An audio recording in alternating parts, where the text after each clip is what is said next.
ಫ್ಯಾಕ್ಟ್ರಿಲಿ material ಬಗ್ಗೆ ಎಲ್ಲ complete explain ಮಾಡಿದೆ, ಪ್ರಾಡಕ್ಟ್ ಬಗ್ಗೆ ಎಲ್ಲ ಏನೇನಿದೆ ಅಂತೆಲ್ಲ. ಸೇಮ್ ಪ್ರಾಡಕ್ಟನ್ನು ನಾವು ಇನ್ಸ್ಟಾಲೇಷನ್ ಜಾಗದಲ್ಲಿ ನಾವು ತೋರ್ಸೋಕ್ಕೆ ಬರ್ತಾಯಿದ್ದೀವಿ. ಅಲ್ಲಿ ಬನ್ನಿ ಹೋಗೋಣ. ನಮಸ್ಕಾರ, ಹೈಟೆಕ್ ಸೋಲಾರ್ ಫೆನ್ಸ್ ಯೂಟ್ಯೂಬ್ ಚಾನಲ್ಗೆ ಸ್ವಾಗತ. ನಾವು ಇಲ್ಲಿ ಚಾಮರಾಜನಗರ ಡಿಸ್ಟ್ರಿಕ್ಟು ಕೊಂಗಳಿ ಬೆಟ್ಟದ ಹತ್ರ ಒಂದು ಸೋಲಾರ್ ಫೆನ್ಸಿಂಗ್ ಮಾಡಿದ್ವು. ಸುಮಾರು 17 ಏಕರ್ ಸೋಲಾರ್ ಫೆನ್ಸಿಂಗ್ ಮಾಡಿಕೊಟ್ಟಿದ್ದೀವಿ. ಇಲ್ಲಿ ತುಂಬ ಎಲಿಫೆಂಟ್ ಪ್ರಾಬ್ಲಮ್ ಇತ್ತು. ಇದೊಂದು 8 ಮಂತ್ಸ್ ಬ್ಯಾಕ್ ಮಾಡಿಕೊಟ್ಟಿದ್ದೀವಿ.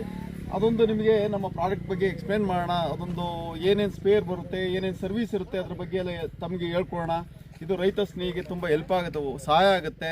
ಮುಂದೆ ನೀವೇನಾದರೂ ಸೋಲಾರ್ ಫೆನ್ಸಿಂಗ್ ಮಾಡಿಸ್ಬೇಕು ಅಂತಂದರೆ ಜಸ್ಟ್ ನಮಗೊಂದು ಫೋನ್ ಮಾಡಿದ್ರೆ ನಾವು ಬಂದು ಟೋಟಲ್ ಲ್ಯಾಂಡ್ ಎಲ್ಲ ಸರ್ವೆ ಮಾಡ್ತೀವಿ. ಸರ್ವೆ ಮಾಡಿ ನಾವು ಪ್ರಾಡಕ್ಟ್ ಬಗ್ಗೆ ಎಕ್ಸ್ಪ್ಲೇನ್ ಮಾಡ್ತೀವಿ. ಅದ್ರಲ್ಲಿ ನೀವು ಯಾವ್ದು ಬೇಕೋ ಅದನ್ನು ಸೆಲೆಕ್ಷನ್ ಮಾಡ್ಕೋಬೋದು. ನಾವಿಲ್ಲಿ ಇವರಿಗೆ ಪವರ್ ಆ್ಯಂಗಲ್ ಅಂತೇಳಿ ಮಾಡಿಕೊಟ್ಟಿದ್ದೀವಿ. ಪವರ್ ಆ್ಯಂಗಲ್ ಅಂತ ಹೇಳಿದ್ರೆ ಆ್ಯಂಗಲೇ ಶಾಕ್ ಹೊಡಿಯುತ್ತೆ. ಆನೆ ಬಂದು ಏನಾದರೂ ಟಚ್ ಮಾಡಿದ್ರೆ ಅದೇ ಶಾಕ್ ಹೊಡಿಯುತ್ತೆ. ಇದು ನಮಗೆ ಹೆಚ್ಚು ಕಡಿಮೆ ಒಂದು 8,000ದಿಂದ 9,000 ವೋಲ್ಟೇಜ್ ಇರುತ್ತೆ. ಯಾರು ಟಚ್ ಮಾಡೋದಕ್ಕಾಗಲ್ಲ. ವಿತ್ ಪಲ್ಸ್ ರೇಟ್ ಇರುತ್ತೆ. ಇದು ಟೋಟಲ್ ಸಿಸ್ಟಮ್ ರನ್ ಆಗೋದು ಒಂದು 100 AH ಬ್ಯಾಟ್ರಿಯಿಂದ ರನ್ ಆಗುತ್ತೆ. ಬ್ಯಾಟ್ರಿ ನಾವು ಸೋಲಾರ್ ಪ್ಯಾನಲಿಂದ ಚಾರ್ಜ್ ಮಾಡ್ತೀವಿ. ಇದು 24 hours ರನ್ ಮಾಡ್ಬೋದು. ನಾವು ಸೋಲಾರ್ ಫೆನ್ಸಿಂಗ್ನ 24 hours ರನ್ ಮಾಡ್ಬೋದು. ಅದ್ರಿಗೆ ಏನೂ ಎಫೆಕ್ಟ್ ಇರೋದಿಲ್ಲ. ಪಲ್ಸ್ ರೇಟಿಂದ ವರ್ಕ್ ಮಾಡ್ತಾ ಇರೋದ್ರಿಂದ ಯಾರು ಟಚ್ ಮಾಡಿದ್ರೆ ಕೈ ತಗೊಳ್ಳೋದಕ್ಕೂ ಟೈಮ್ ಇರುತ್ತೆ. ಅದ್ರೇನು ತುಂಬ ಎಫೆಕ್ಟ್ ಇರೋದಿಲ್ಲ. ಇದರಲ್ಲೆಲ್ಲ ಕರೆಂಟ್ ರೇಟಿಂಗ್ ತುಂಬ ಕಡಿಮೆ ಇರುತ್ತೆ, ವೋಲ್ಟೇಜ್ ಜಾಸ್ತಿ ಇರುತ್ತೆ. ಆ ರೀತಿಯಾಗಿ ಏನೋ ಹಾರ್ಮ್ಫುಲ್ ಇಲ್ಲಿ ಏನೂ ಇರೋದಿಲ್ಲ. ಇದು ತುಂಬ ಒಂಥರ ರೈತ ಸ್ನೇಹಿಯಾಗಿ ಇರುತ್ತೆ. ಅವ್ರಿಗೆ ಏನು ಅಂತ ಹೇಳಿದ್ರೆ ಹಂದಿ, ದನ, ಕರು, ಆನೆ, ಹಂದಿ ಎಲ್ಲನೂ ಕಂಟ್ರೋಲ್ ಮಾಡ್ಬೋದು. ಅವ್ರ ಬೆಳೆನ ತುಂಬ ಸೇಫಾಗಿ ಇಟ್ಕೋಬೋದು. ಅವ್ರು ಏನು ಎಕ್ಸೆಪ್ಟ್ ಮಾಡ್ತಾರೆ ಅದನ್ನು ಬೆಳಿಬೋದು. ಅದಕ್ಕಾಗಿ ಇದೊಂದು ಸೋಲಾರ್ 14 feet ಗೇಟ್ ಅಂತೇಳಿ ಇದು ಮೇನ್ ಎಂಟ್ರೆನ್ಸ್. ಇದು ನಮ್ಮ ಜಮೀನಿಗೆ ಹೋಗ್ಬೇಕಾದ್ರೆ ಇದೇ ಎಂಟ್ರೆನ್ಸ್ ಇರುತ್ತೆ. ಇದು 14 ಕಡೆ ಗೇಟ್ ಇಟ್ಟಿರ್ತೀವಿ. 14 ಕಡೆನೇ ಯಾಕೆ ಇಟ್ಟಿರ್ತೀವಿ ಅಂತಂದರೆ ದೊಡ್ಡ ವೆಹಿಕಲ್ಲು, JCB, ಬೋರ್ ಲಾರಿ ಎಲ್ಲದೂ ಹೋಗೋದಕ್ಕೆ ಇದೊಂದು ತುಂಬ ಚೆನ್ನಾಗಿರುತ್ತೆ. ಈ 7 feet 2 ಪಾರ್ಟಿಷನ್ ಮಾಡಿರ್ತೀವಿ. ನೀವು ಡೈಲಿ ಯೂಸ್ಗೆ 7 feet ಗೇಟ್ ಓಪನ್ ಮಾಡ್ಬೋದು. ಟೋಟಲ್ ಒಂದು ಗೇಟ್ ಇರುತ್ತೆ. ಇದ್ರ ಪಕ್ಕನೇ ಒಂದು ಮೇನ್ ಪೈಪ್ ಬರುತ್ತೆ. ಇದು ಪೈಪ್ ಏನಕ್ಕೆ ಅಂತಂದ್ರೆ ಇದ್ರ ಮೇಲೆ ಆಕ್ಚುಲಿ ಲೋಡ್ ಬೀಳೋದು.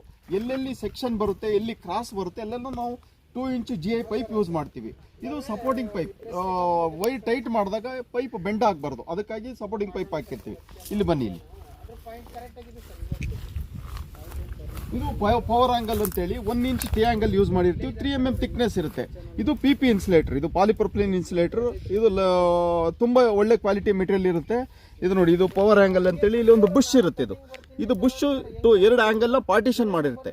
ಇಲ್ಲಿ ನಾವು ಎನರ್ಜೈಸರ್ ಕನೆಕ್ಷನ್ ಕೊಟ್ಟಾಗ ಟೋಟಲ್ ಟಿ ಆಂಗಲ್ ಪವರ್ ಆಗಿರುತ್ತೆ. ಪವರ್ ಇರುತ್ತೆ. ನಾವು ಇಲ್ಲಿ 9,000 ವೋಲ್ಟೇಜ್ ಇರುತ್ತೆ ಇದರಲ್ಲಿ. ಬನ್ನಿ ಒಳಗಡೆ ಹೋಗೋಣ. ನೋಡಿ, ಇದು ಟೋಟಲ್ 17 ಏಕರ್ಸ್ಗೆ ಇದರಿಂದನೇ ನಾವು ಪವರ್ ಕೊಟ್ಟಿರೋದು. ಇದು ನೋಡಿ, ಇದು ಸೋಲಾರ್ ಎನರ್ಜೈಸರ್. ಇದು HD 10,000 ಅಂತೇಳಿ. ಇದು ಅಪ್ ಟು ಒಂದು 2.5 kilometer ತನಕ ಎನರ್ಜೈಸ್ ಮಾಡುತ್ತೆ. ಈ ಸೋಲಾರ್ ಎನರ್ಜೈಸರು ಬ್ಯಾಟ್ರಿಯಿಂದ ರನ್ ಆಗುತ್ತೆ. ಇದು 12 volts 105 H ಬ್ಯಾಟ್ರಿ. ಈ ಬ್ಯಾಟ್ರಿನ ನಾವು ಸೋಲಾರ್ ಪ್ಯಾನಲಿಂದ ಚಾರ್ಜ್ ಮಾಡ್ತೀವಿ. ಸೋಲಾರ್ ಪ್ಯಾನ್ ಸನ್ಲೈಟ್ ಮೇಲ್ಗಡೆ ಬಿಟ್ಟು ಚಾರ್ಜ್ ಆಗಿ ಬ್ಯಾಟ್ರಿ ಚಾರ್ಜ್ ಆಗುತ್ತೆ. ಬ್ಯಾಟ್ರಿಯಿಂದ ನಮಗೆ ಇನ್ಪುಟ್ 12 volts ಬರುತ್ತೆ. ಇದೊಂದು ಫೆನ್ಸ್ ವೋಲ್ಟೇಜ್ ಅಲಾರಮ್ ಅಂತೇಳಿ. ನಿಮಗೆ GSM ಅಂತ ಹೇಳಿದ್ರೆ ನಾವೆಲ್ಲಾದರೂ ಎಲ್ಲಿ ಪವರ್ ಕಟ್ ಆಗುತ್ತೆ ಅವಾಗ ನಿಮ್ಗೆ ಇಮಿಡಿಯೇಟ್ 3 ಜನಕ್ಕೆ ಇನ್ಫಾರ್ಮೇಶನ್ ಹೋಗುತ್ತೆ. ಓನರ್ಗೆ ಹೋಗುತ್ತೆ, ನಮ್ಮ ಸರ್ವಿಸ್ ಇಂಜಿನಿಯರ್ಗೆ ಬರುತ್ತೆ, ಇಲ್ಲಿ ಲ್ಯಾಂಡ್ ನೋಡ್ಕೊಂತ ಇರ್ತಾರೆ ಅವ್ರಿಗೊಂದು ಇನ್ಫಾರ್ಮೇಶನ್ ಹೋಗುತ್ತೆ. ಇಮಿಡಿಯೇಟ್ ಬಂದು ಅದನ್ನು ನಾವು ಸರ್ವಿಸ್ ಕೊಟ್ಟು ಅದನ್ನು ಕ್ಲಿಯರ್ ಮಾಡ್ತು ಅಂತ ಹೇಳಿದ್ರೆ ಪುನಃ ನಮಗೆ ವೋಲ್ಟೇಜ್ ಜಾಸ್ತಿ ಆಗುತ್ತೆ. ಅಪ್ ಟು 10,000 ತನಕ ವೋಲ್ಟೇಜ್ ಬರುತ್ತೆ. ಇದು ಸುತ್ತ ಬೇಲಿ ನೀಟಾಗಿ ನೋಡ್ಬೇಕಷ್ಟೇ. ಇದು ಬ್ಯಾಟ್ರಿ, ಇದು ಸೋಲಾರ್ ಪ್ಯಾನಲ್, ಸೋಲಾರ್ ಎನರ್ಜೈಸರ್, ಇದು ಅಲರ್ಟ್ ಸಿಸ್ಟಮ್. ಇಲ್ಲಿಂದ ಕನೆಕ್ಷನ್ ಹೋಗುತ್ತೆ. ಈ ಕಡೆ ಇಲ್ಲಿಂದನೇ ಬರುತ್ತೆ. ಇಲ್ಲಿಂದ ಬಂದು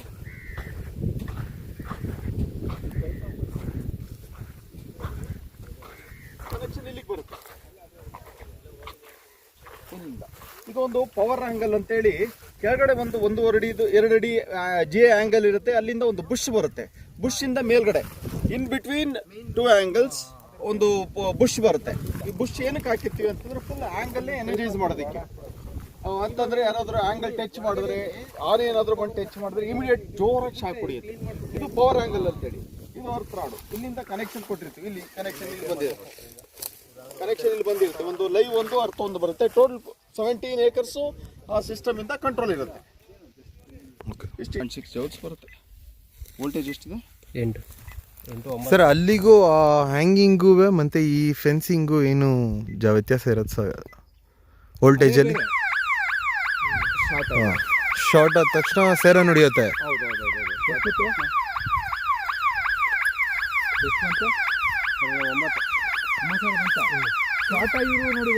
ಹಲೋ ನಮಸ್ಕಾರ. ನಾನು ಇಲ್ಲಿ ಕೊಂಗಳಿ ಹತ್ರ ಪೊದೆ ರೋಡಲ್ಲಿ 40 ಎಕರೆ ನೋಡ್ಕೋತಾ ಇದ್ದೀನಿ. ಅನಂತರ ಅದರಲ್ಲಿ ಮತ್ತೆ ಸುತ್ತಮುತ್ತ ಕಾಡಿರೋದ್ರಿಂದ ಈ ಥರ ಪ್ರಾಣಿಗಳೆಲ್ಲ ಇಲ್ಲಿ ಹಿಂಸೆ ಇತ್ತು. ಅನಂತರ ಏನಾಗಿದೆ ಅಂದರೆ ಈಗ ಅವರು ಇದಾಗಿ ಇಂಜಿನಿಯರು ಪ್ಲ್ಯಾಂಟೇಷನ್ ಮಾಡಿಸಿದ್ದಾರೆ. ಅನಂತರ ಅವರು ಕಂಟ್ರೋಲ್ ಮಾಡೋಕ್ಕಾಗದೆ ಇದನ್ನು ಏನು ಮಾಡಿದ್ದಾರೆ ಅಂದರೆ ಸುತ್ತ ಫೆನ್ಸನ್ನು ಹಾಕಿಸಿದ್ದಾರೆ ಸುತ್ತಮುತ್ತ. ಆ ಫೆನ್ಸ್ ಏನಂದರೆ ಮೊದಲು ಇವಾಗ ಏನಾಗಿದೆ ಅಂದರೆ ಯಾವುದೇ ವ್ಯವಸಾಯ ಮಾಡಿದ್ರೂ ಕೂಡ ನೆಮ್ಮದಿಯಾಗಿ ವ್ಯವಸಾಯ ಆಗುತ್ತೆ. ಅನಂತರ ಯಾವುದೇ ಪ್ರಾಣಿಗಳು ಕೂಡ ಕಂಟ್ರೋಲ್ ಆಗುತ್ತೆ. ಯಾವುದೇ ಹಂದಿ ಆಗಲಿ ಆನೆ ಆಗಲಿ ಇದೇ ಜಾಸ್ತಿ ಈ ಕಾಡಲ್ಲಿ ಸುತ್ತಮುತ್ತ ಕಾಡಿರೋದ್ರಿಂದ ಇಲ್ಲಿ ಹಂದಿ ಮತ್ತು ಆನೆಗಳು ಜಾಸ್ತಿ. ಆ ಅವಳಿಯಿಂದಾಗಿ ಭಾಳ ತೊಂದರೆ ಆಗ್ತಾಯಿತ್ತು ಈ ಏನಾದರೂ ವ್ಯವಸಾಯ ಮಾಡಬೇಕಾದ್ರೆ ಮತ್ತು ಏನಾದರೂ ಬೆಳೆ ಬೆಳಿಬೇಕಾದ್ರೆ. ಆದರೆ ಏನು ಪ್ರಾಬ್ಲಮ್ ಇಲ್ಲ. ಇವಾಗ ಮೈಸೂರವರ ಕಾಂಟ್ಯಾಕ್ಟ್ ಆಗಿ ಹೈಟೆಕ್ ಸೋಲಾರ್ ಫೆನ್ಸ್ ಇವಾಗ ಮಾಡಿದ್ದೀವಿ. ಇವಾಗ ಏನು ಪ್ರಾಬ್ಲಮ್ ಏನೆಂದರೆ ಇವಾಗ ಏನೂ ಇಲ್ಲ. ಇವಾಗ ಪ್ರಾಣಿಗಳು ಬಂದರೂ ಕೂಡ ಅದೇ ಪಾಯಿಂಟ್ ಇರ್ತದೆ, ಕಂಟ್ರೋಲ್ ಆಗುತ್ತೆ. ನಾವು ಮಾತ್ರ ಏನಪ್ಪ ಅಂದರೆ ನಮ್ಮ ಕೆಲಸ ಏನಂದರೆ ಏನು ಮಾಡಬೇಕು ಅಂದರೆ ಕೆಳಗಡೆ ನಾವು ಫೆನ್ಸನ್ನು ಕ್ಲೀನ್ ಮಾಡ್ಕೋಬೇಕು. ಕ್ಲೀನಾಗಿ ಅಚ್ಚುಕಟ್ಟಾಗಿ ಕ್ಲೀನ್ ಮಾಡಿಕೊಂಡು ಕ್ಲೀನಾಗಿ ನೋಡಿಕೊಂಡ್ರೆ ಫೆನ್ಸು ಏನೂ ಹಾಳಾಗೋಗೋದಿಲ್ಲ, ಚೆನ್ನಾಗಿರ್ತದೆ. ಸುಮಾರು ವರ್ಷ ಬಾಳಂಬ ಬರ್ತದೆ. ಆ ರೀತಿ ಇದು ಹಾಕ್ಸಿ ಎಷ್ಟು ಯೂಸ್ ಆಗೈತೆ ಅಣ್ಣ? ಇವಾಗ ನೀವು ಹಾಕ್ಸಿದ್ಮೇಲೆ ಈಗೆಲ್ಲ ಕಂಟ್ರೋಲಲ್ಲಿ ಐತೆ ಅಂತೀರಾ? ಕಂಟ್ರೋಲಲ್ಲಿ ಇದೆ. ಹೆಂಗೆ ಅಂದರೆ ಇವಾಗ ನೋಡಿ ಅಡಿಕೆ ಇದೆ, ಬಾಳೆ ಇದೆ. ಈ ತೋಟ 22 ಎಕರೆಲಿ ಆ ಕಡೆ ಈ ಕಡೆ ಬಂದರೆ ಪ್ರಾಣಿಗಳದ್ದು ಹಿಂಸೆ ಇತ್ತು. ಆವಾಗ ಈಗ ಏನಂದರೆ ಈ ಫೆನ್ಸ್ ಹಾಕಿದ ನಂತರ ನಾವು ಕಂಟ್ರೋಲ್ ಏನಪ್ಪ ಮಾಡಬೇಕು ಅಂದರೆ ಕೆಳಗಡೆ ಗುಂಡಿಗಳಿದ್ದವು ಅದನ್ನು ಮುಚ್ಕೊಂಡ್ರೆ ನಮಗೆ ಕಂಟ್ರೋಲ್ ಆಗುತ್ತೆ, ಏನು ಪ್ರಾಬ್ಲಮ್ ಆಗೋದಿಲ್ಲ. ಇಲ್ಲಿ ಬಂದರೆ ಕರೆಕ್ಟಾಗಿದೆ. ಇವಾಗ 17 ಎಕರೆನೂ ಮಾಡಿಸಿದ್ದೀವಿ. 17 ಎಕರೆಲಿ ಯಾವುದೇ ಇದಿಲ್ಲ. ಬಾಳೆ ಬೆಳೆದಿದ್ದೀವಿ. ಇದು ಬಾಳೆ, ತೆಂಗು, ಮಹಾಗನಿ ಮತ್ತು ಇವೆಲ್ಲ ಹಾಕಿದ್ದೀವಿ. ಯಾವುದೂ ತೊಂದರೆ ಇಲ್ಲ. ಪ್ರಾಣಿಗಳದ್ದೇನದು ಕಂಟ್ರೋಲ್ ಆಗಿದೆ.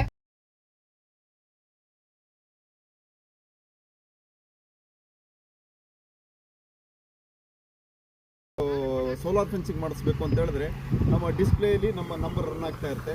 ಅಲ್ಲಿ ನೀವು ನಂಬರ್ ತೆಗೆದು ಒಂದು ಫೋನ್ ಮಾಡಿದ್ರೆ ಅದೊಂದು ಬಂದು ನಮ್ಮ ಇಂಜಿನಿಯರ್ ಬಂದು ಒಂದು ಪೆರಿಮೀಟರ್ ತೆಗೆಂತಾರೆ. ಪೆರಿಮೀಟರ್ ತೆಗೆದು ನಿಮ್ಮ ರಿಕ್ವೈರ್ಮೆಂಟ್, ಈಗ ಬರೀ ಹಂದಿನೇ ಕಂಟ್ರೋಲ್ ಮಾಡಬೇಕು ಅಂತಂದರೆ, ವೈಲ್ಡ್ ಬೋರ್ ಕಂಟ್ರೋಲ್ ಮಾಡಬೇಕು ಅಂದರೆ ಕೇವಲ ಒಂದು 3 ಲೈನ್ಸ್ ಮಾಡಿದ್ರೆ ಸಾಕಾಗುತ್ತೆ.